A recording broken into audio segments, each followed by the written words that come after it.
The best way to keep a prisoner from escaping is to make sure he never knows he's in prison. Dostoevsky. Have you ever asked yourself if you're truly free? Not politically free, but mentally free. Free to think, to choose, to exist without being manipulated. Because maybe, and this might sting a little, your freedom was never really yours. You think you're free. You choose what to wear, what to watch, who to follow. But if you look closely, you'll realize most of those choices weren't born inside you. They were planted. From the moment you wake up, something is fighting for your attention. A notification, an ad, a truth disguised as an opinion. And before you even notice, your mind isn't really yours anymore. The modern world doesn't lock you up with walls. It traps you with stimuli.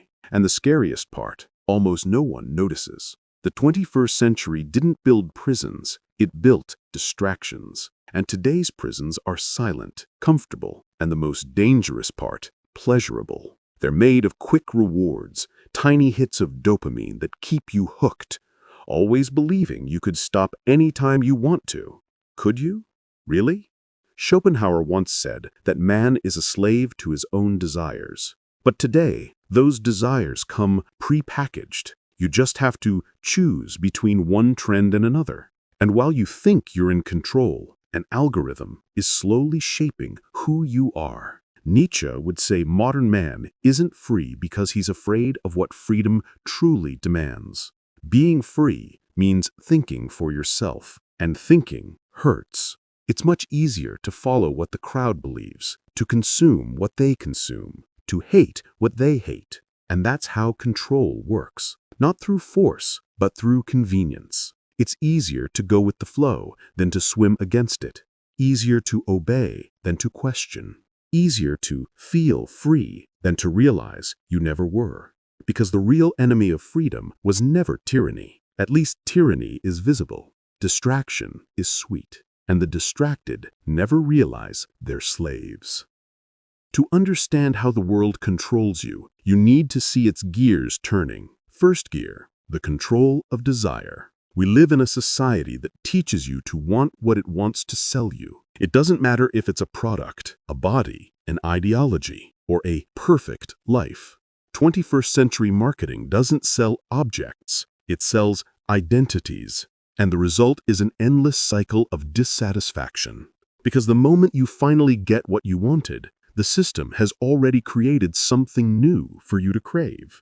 It's what Schopenhauer called the blind will, a force that drives man without direction, like a starving animal that's never full, always chasing the next thing.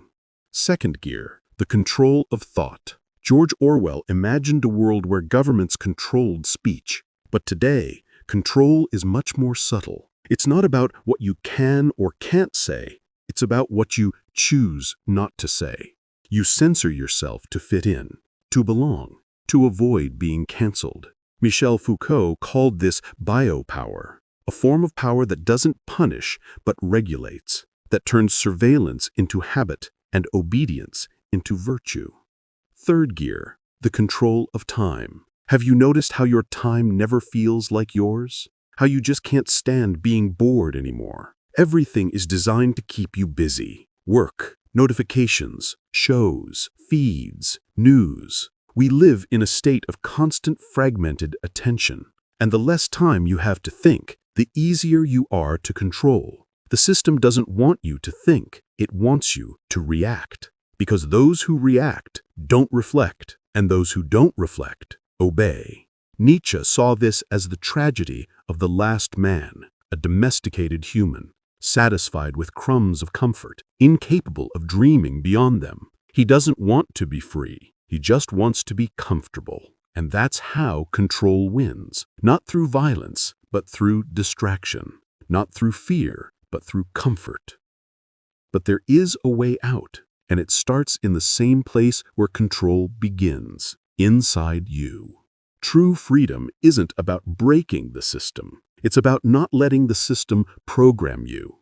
It's about understanding the forces that try to shape you and choosing which ones deserve your influence. Schopenhauer believed the wise man finds freedom by mastering his desires. So freedom begins when you realize you don't have to want everything you're offered. You can reject the addiction to more success, more likes, more approval. And Nietzsche, on the other hand, saw freedom as a creative act where you become the lawmaker of your own soul, where you have the courage to think differently, to doubt what everyone agrees on, to say no when everyone says yes. When you see the game, it loses its power over you. When you understand the mechanism, you stop being a piece of it. And in that moment, a rebellion is born.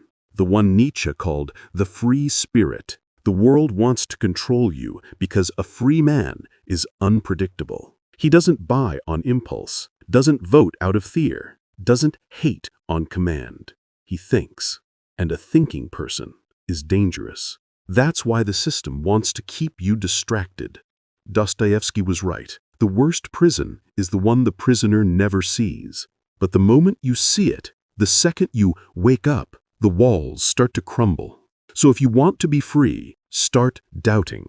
Doubt is the first act of courage in a world that teaches you to accept everything. Question easy truths.